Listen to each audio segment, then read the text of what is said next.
Hello, welcome back to Everyday Sports Mania. Today we're going to be talking about every team's best player, part 2.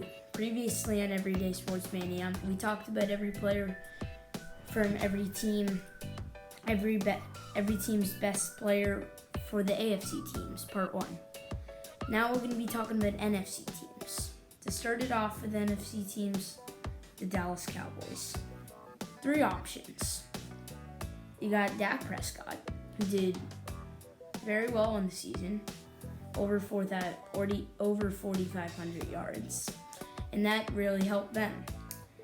We have Jalen Smith, who got over 100 tackles, and he was one of their biggest stars on that defense.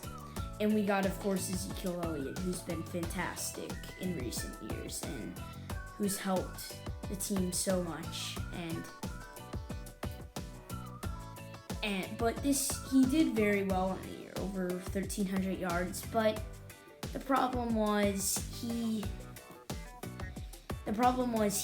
was really slow at the end of the year. He wasn't like he was at the beginning of the year. Just at the end of the year, he wasn't consistent. He would maybe get 12 carries, 45 yards on a game.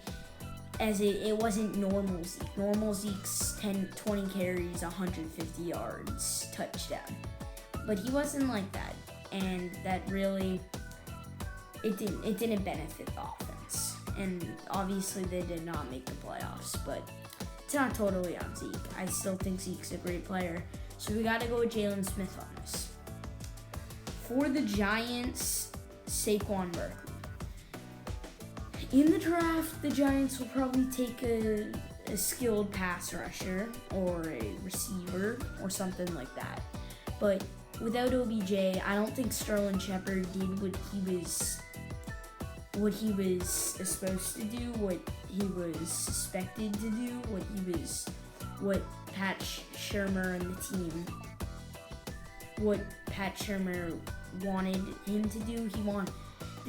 Pat Shurmur obviously gone, but the team, they wanted him to step up and take OBJ's spot. Obviously, he did not do that. He did get injured, and he wasn't a top threat receiver. He wasn't comparable to Julio Jones, DeAndre Hopkins, and Michael Thomas. He wasn't even comparable to people like Cooper Kupp or people like Will Fuller, Cooper Kupp, and like Julian Edelman. But obviously there's nothing to do about that, and they still got the young Saquon Barkley that's been fantastic. For the Eagles, 2 possible candidates, and they're both on the defensive side. You got all-pro safety Malcolm Jenkins, and you have all-pro pass rusher Brandon Graham. Brandon Graham was he's hard to defend when you got Brandon Graham was their leading pass rusher on the year, but Malcolm Jenkins was very good on the year. He had many tackles and he had a pick. And it's controversial because usually for the pass rush, Philadelphia thinks about Fletcher Cox, but Brandon Graham he had a very good year, but I gotta go with Malcolm Jenkins on this one. For the Redskins, just like the Giants, not much skilled players. Future franchise quarterback Dwayne Haskins, and then you obviously have the great Adrian Peterson. That's about it on offense. On the defensive side, you got left outside linebacker Ryan Kerrigan, and you have other people like Trent Williams. But Trent Williams and Ryan Kerrigan weren't really the guys that benefited this defense, and it was Landon Collins. Landon Collins, the safety, has been great on every team, formerly on the Giants, but Landon Collins, for now, he's the Washington's player. He's Washington's best player. For the Bears, we got Khalil Mack and Roquan Smith. Roquan Smith, obviously a young linebacker that has very good potential. And we got Khalil Mack. Khalil Mack was he kind of disappeared. He disappeared in this season. He wasn't with the pass rushers like Aaron Donald and Von Miller like he usually is.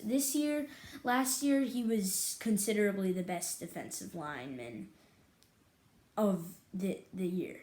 But this year he still got 8.5 sacks, but he wasn't what Chicago wanted him to be. Chicago was expecting an outstanding defense. Roquan Smith, Kyle Fuller, Eddie Jackson, Khalil Mack. They were just expecting much more than they got this season. And obviously Eddie Jackson didn't perform that well, and Khalil Mack didn't. So we got Kyle Fuller that did very well, and Roquan Smith that did well. And we got to go with Kyle Fuller. He's been the leader for this defense. Even though Khalil Mack, he's just supposed to be the leader for this defense. But I got to go with Kyle Fuller on this one just for his skills at cornerback. For the Lions, sadly, we got their kicker, Matthew Prater, that did very well kicking field goals. He didn't miss many, 26 for 31 on the year. But we also got the new player that came with head coach Matt Patricia on their way to Detroit, Trey Flowers. Trey Flowers did very well, over 8 sacks, but I don't know if we can call him their best player, but I don't obviously think the kicker is the best player. I think they got potential, a lot of potential. They got Kenny Galladay, Kerryon Johnson. It was just a quarterback. They had David Blau. They just kept on switching. They had Jeff Driscoll in for some time, Matt Stafford in for some time, and David Blau in for some time. So we got to go with Trey Flowers on this one. For the Packers, we got Aaron Jones, led the NFL in touchdowns, and he wasn't like he was this season. He wasn't like what he was last season. Last season he was good, but he wasn't. The Packers didn't look at him as being an all-pro running back, but this season he did very well. 15 touchdowns rushing, and the Packers expected a lot for him. And then they have Zadarius Smith. Well, of course, you have Devontae Adams, and you have Aaron Rodgers, and you have people like that, Jimmy Graham, Adrian Amos, a lot of other guys. But Aaron Rodgers led the team to a lot very similar to Tom Brady this season.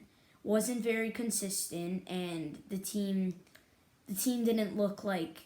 The team looked very good this season, but I think the defense was a big chunk of the reason why they were so good. So we got to go with Zadarius Smith just for this season.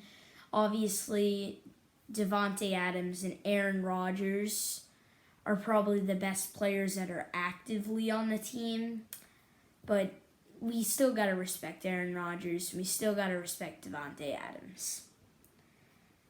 But for stats, logically, it's Zadarius Smith. For the Vikings, he had 7 interceptions on the year. And you're normally thinking Harrison Smith, an all-pro safety. No, it wasn't him. It was Anthony Harris. He had 7 interceptions on the year. It led the NFL, and he was He was great. You could put anyone on him, and he would take him out. Obviously, Dalvin Cook, controversial. Dalvin Cook really did very well for the season, but just like the Packers, logically for the stats, it's Anthony Harris. Dalvin Cook he had injured and was replaced by Mike Boone, but Dalvin Cook he took a step. He was silenced after he got injured. So we got to go with Anthony Harris on this one. Falcons, obviously Julio Jones. That team doesn't have much. They have Keanu O'Neal and they have Deion Jones, or they're probably the only two other candidates, but we got to go Julio. Julio's been outstanding. We got the Panthers. Sadly, Luke Kuechly, he's out. Retiring, but I don't think Luke Kuechly even was the best player for this team. I think Christian McCaffrey was outstanding. Running the ball, 1,000 yards pass, receiving, 1,000 yards rushing. He was just amazing. And he led that offense. Saints, Michael Thomas. You got players like Drew Brees. You got Alvin Kamara. You got Marshawn Lattimore. You got Cam Jordan. Michael Thomas was outstanding. Over 1,500 yards for receiving. And you can't set him aside. He's the Saints' greatest. He was the Saints' best player. The Buccaneers, you're thinking Levante David.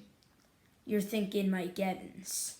You're even thinking a little bit of Chris Godwin. We can't even put Jameis Winston into this conversation. 30 interceptions on a year is unacceptable.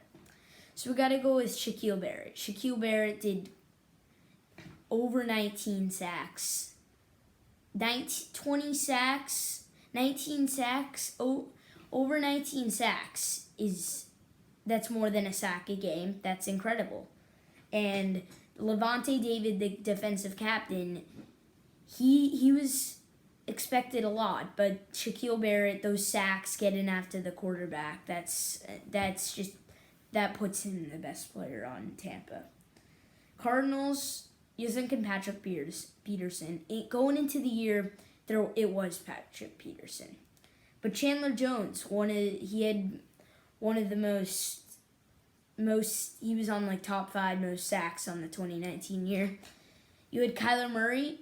Kyler Murray's good. He's a little overrated. Larry Fitzgerald, he's amazing in terms of career stats, but considering that he's 36 and only the only target that Arizona has, he can't be their best player. So Chandler Jones over 19 sacks as well. For the Rams, again controversial, they got Jalen Ramsey. Jalen Ramsey's anything you could dream of. A lot of teams would give anything to get Jalen Ramsey. They didn't get Jalen Ramsey with Todd Gurley, Gerald Everett, Brandon Cooks.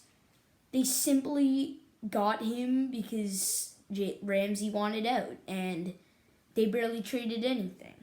But I'm sorry, Jalen, you didn't. John Johnson was controversially better than you, and Aaron Donald's still a monster, 12.5 sacks on the year. I don't think you can set aside Aaron Donald, and that's why he's your best player. 49ers, probably the hardest one. You got players like Nick Bosa, a young star, who's obviously going to be their best player in 2 years, 3 years. Hands down, he was great this year. 11 sacks, but I don't think you can set aside George Kittle. I don't think you can toss Emmanuel Sanders out, or Deebo Samuel, or Marquise Goodwin, or people like that. George Kittle, he's one of the best tight ends in the NFL, no doubt, and he's their best player. For the last team, we got the Seattle Seahawks. Controversial again, over 150 tackles this season. Bobby Wagner, the best middle linebacker hands down in recent years, and I don't think you can set him down, but you have Russell Wilson. Bobby Wagner didn't carry the team. Russell Wilson did. The whole reason why they're in the playoffs is Russell Wilson. We have to give it to Russell Wilson. He is their greatest player, and he's done everything for this team.